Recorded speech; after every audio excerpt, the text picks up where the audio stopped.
Welcome to football alchemist. അപ്പോൾ discuss ചെയ്യാനുള്ളത് Angelo സ്റ്റില്ലറെ കുറിച്ചാണ്. അപ്പോൾ നമ്മൾ ചാനലിൽ കുറേ കാലമായി ഒരു പ്ലെയറെ കുറിച്ച് സെപ്പറേറ്റ് വീഡിയോ ഒക്കെ ചെയ്തിട്ട്, ഡെഡിക്കേറ്റഡ് ആയിട്ടൊരു പ്ലെയറെ കുറിച്ച് സംസാരിച്ചിട്ട്, അപ്പോൾ ഇന്ന് അത് ചെയ്യാമെന്ന് വിചാരിച്ചു, കുറച്ച് ഡിഫറെൻ്റ് ആയിട്ട്. ഓക്കെ, അപ്പോൾ ഏഞ്ചലോ സ്റ്റില്ലറെ കുറിച്ച് നോക്കുകയാണെങ്കിൽ 23 വയസ്സാണ് പ്രായം. നിലവിൽ സ്റ്റുട്ട്ഗാർട്ടിന് വേണ്ടിയിട്ടാണ് ആൾ കളിച്ചുകൊണ്ടിരിക്കുന്നത്. 2023-24 സീസണിലാണ് ആൾ സ്റ്റുട്ട്ഗാർട്ടിലേക്ക് എത്തുന്നത്. ശരിക്കും പറഞ്ഞാൽ എനിക്ക് തോന്നുന്നു എൻഡോൻ്റെ റിപ്ലേസ്മെൻ്റ് ആയിട്ടാണ് ആൾ സ്റ്റുട്ട്ഗാർട്ടിലേക്ക് എത്തുന്നത്. പിന്നീട് ഇപ്പോൾ ഇന്ന് വരെയുള്ള പെർഫോമൻസ് നോക്കുകയാണെങ്കിൽ ആൾ ഭയങ്കര കൺസിസ്റ്റൻ്റ് ആണ്, നല്ല നമ്പേഴ്സ് കൊടുക്കുന്നുണ്ട്. അങ്ങനെ ടീമിലൊരു സ്റ്റാൻഡ് ഔട്ട് പെർഫോമറായിട്ട്, ബുണ്ടസ് ലീഗയിലെ ഏറ്റവും കൂടുതൽ റെക്കഗ്നീഷൻ കിട്ടുന്ന മിഡ്ഫീൽഡർമാരിൽ ഒരാളായിട്ട് ആളവിടെ നിൽക്കുന്നുണ്ട് എന്നുള്ളതാണ്. 23 വയസ്സാണ് പ്രായം. ജർമ്മൻ ഇൻ്റർനാഷണലാണ്. ഇപ്പോൾ നാഷണൽ ടീമിനൊക്കെ വേണ്ടിയിട്ട് ആൾ ഓൾറെഡി ഡെബ്യൂ ചെയ്ത് കഴിഞ്ഞു. പിന്നെ ആൾക്ക് അത്യാവശ്യം ഇപ്പോൾ എക്സ്പീരിയൻസ് ആയി കഴിഞ്ഞു. ബുണ്ടസ് ലീഗയിലാണെങ്കിൽ ആൾ പ്രൂവ് ചെയ്ത് കഴിഞ്ഞു. ചാമ്പ്യൻസ് ലീഗിലേക്ക് വരുമ്പോഴാണെങ്കിലും നല്ല പെർഫോമൻസുകൾ ആൾക്ക് നിരന്തരം കൊടുക്കാൻ വേണ്ടി പറ്റുന്നുണ്ട്. അങ്ങനെ ഇപ്പോൾ യൂറോപ്പിലെല്ലാവരും ശ്രദ്ധിക്കുന്ന ഒരു മിഡ്ഫീൽഡറായിട്ട് ആൾ മാറിയിട്ടുണ്ട്. അപ്പോൾ നിങ്ങളുടെ ടീമിന് ഒരു ഡബിൾ പിവട്ടിൽ ബോൾ കൃത്യമായിട്ട് ഹാൻഡിൽ ചെയ്യാൻ വേണ്ടി പറ്റുന്ന, ലോങ് ബോൾസ് കൊടുക്കാൻ പറ്റുന്ന, ഷോർട്ട് പാസസ് കൃത്യമായിട്ട് കളിക്കാൻ വേണ്ടി പറ്റുന്ന, സ്വിച്ചസ് കൊടുക്കാൻ പറ്റുന്ന, അങ്ങനത്തെ ആ ഒരു ബേസിക് കാര്യങ്ങളൊക്കെ ഒരു ഹൈ ക്വാളിറ്റിയിൽ ചെയ്യാൻ പറ്റുന്ന ഒരു പ്ലെയറെ വേണമെങ്കിൽ Angel Stiller is the man. അങ്ങനെയാണ് പേഴ്സണലി എനിക്ക് തോന്നിയിട്ടുള്ളത്. അത്യാവശ്യം നല്ല ക്വാളിറ്റിയുള്ള പ്ലെയറാണ്. എന്നാലല്ല കുറേ ആൾക്കാർ ആളെക്കുറിച്ച് സംസാരിക്കുന്നുണ്ടോ എന്ന് ചോദിച്ചു കഴിഞ്ഞാൽ ഇല്ല.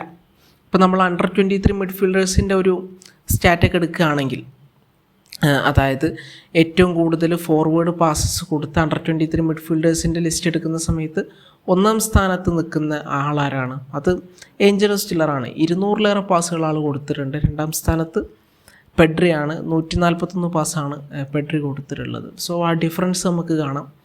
സോ ഈ ഒരു ഏഞ്ചലോ സ്റ്റില്ലറുടെ ഏറ്റവും വലിയ ക്വാളിറ്റി എന്ന് പറഞ്ഞു കഴിഞ്ഞാൽ ബോൾ മുന്നോട്ട് ക്യാരി ചെയ്ത് പോവുക, ലോങ് പാസസ് കൊടുക്കുക, ഷോർട്ട് പാസസ് കൊടുക്കുക.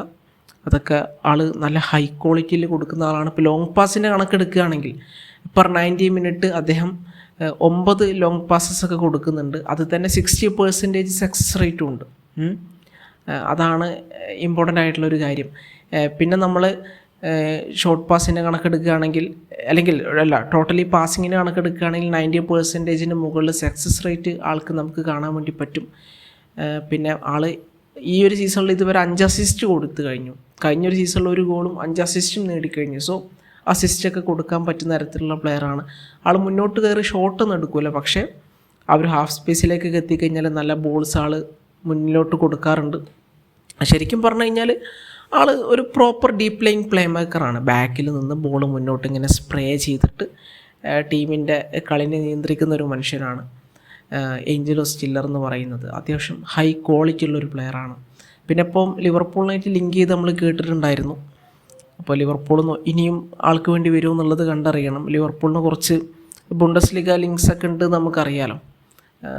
അവർക്ക് ബുണ്ടസ് ലീഗിൽ എപ്പോൾ വേണമെങ്കിലും ഒരു പ്ലെയറെ റാഞ്ചി എടുത്ത് കൊണ്ടുപോകാൻ എന്നുള്ളൊരു സെറ്റപ്പൊക്കെ ഉണ്ട്. അവർക്ക് അങ്ങനത്തെ കോൺടാക്ട്സും കാര്യങ്ങളൊക്കെ ഉണ്ട്. സോ ലിവർപൂൾ ഒരു പേരാണ്. അതേപോലെ റയലിന് വേണമെങ്കിൽ എടുക്കാം. യുണൈറ്റഡിന് പുഗാർട്ടിൻ്റെ പാർട്ട്ണറായിട്ടൊരു പ്രോപ്പർ ബോൾ ഹാൻഡിൽ ചെയ്യാൻ പറ്റുന്ന ഒരു മിഡ്ഫീൽഡറെ വേണമെങ്കിൽ യുണൈറ്റഡിന് ടാർഗറ്റ് ചെയ്യാം.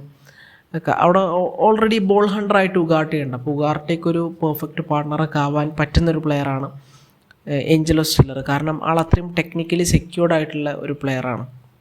സോ ഇത്രയും കാര്യങ്ങളൊക്കെ തന്നെയാണ് ഇപ്പോൾ ഏഞ്ചലോ സ്റ്റില്ലറെ കുറിച്ച് നമുക്ക് കാര്യമായിട്ട് പറയാനുള്ളത്.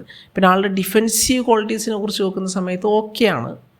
എന്നാൽ ഭയങ്കര സംഭവമാണെന്ന് ചോദിച്ചു കഴിഞ്ഞാൽ അല്ല. എനിക്ക് തോന്നുന്നു ചിലപ്പം എലോൺ നമ്പർ 6 ഇട്ട് കഴിഞ്ഞാൽ ആൾക്ക് ചില പണികൾ കിട്ടാൻ ചാൻസ് ഉണ്ട്. കാരണം ഡിഫെൻസീവ് ലോഡിലേറെ ആൾ ചെയ്യാൻ ഇഷ്ടപ്പെടുന്നത് ബോൾ സ്പ്രേ ചെയ്ത് കുറച്ച് മുന്നോട്ട് കയറി നിന്നിട്ട് ആ ബോൾ ഹാൻഡിൽ ചെയ്യാനാണ്. അപ്പം കൃത്യമായിട്ട് ഡിഫെൻസീവ് വർക്ക് എടുക്കുന്ന ഒരാളുടെ സപ്പോർട്ട് ആൾക്ക് വേണം.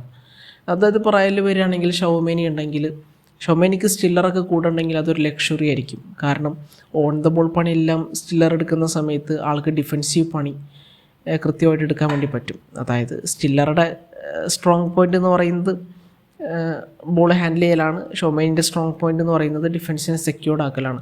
അപ്പോൾ രണ്ടും നടക്കും. Same case for United. ഉഗാർട്ടേക്ക് അത്യാവശ്യം ബോൾ ഹണ്ടിങ് കൃത്യമായിട്ട് നടത്താൻ വേണ്ടി പറ്റും. എല്ലാ ടീമിലും ചേരാൻ പറ്റുന്ന ഒരു പ്ലെയറാണ്, ശരിക്കും ഇഴകി ചേരാൻ പറ്റുന്ന ഒരു പ്ലെയറാണ് സ്റ്റില്ലർ. ടെക്നിക്കലി അത്രയും സെക്യൂർഡ് ആയതുകൊണ്ട് തന്നെ. പിന്നെ യുണൈറ്റഡും റയലിൻ്റെ കേസ് പെട്ടെന്ന് എൻ്റെ മനസ്സിലേക്ക് വന്നുകൊണ്ട് ഞാൻ പറഞ്ഞതെന്നുള്ളൂ. അപ്പോൾ ഇത്ര കാര്യങ്ങളൊക്കെ തന്നെയാണ് പറയാനുള്ളത്. നിങ്ങളുടെ ഒപ്പീനിയൻസും കാര്യങ്ങളൊക്കെ എന്തായാലും കമൻറ്റ് സെക്ഷനിൽ പറയാം. മറ്റൊരു വീഡിയോ ആയിട്ട് വീണ്ടും കാണാം. Thank you.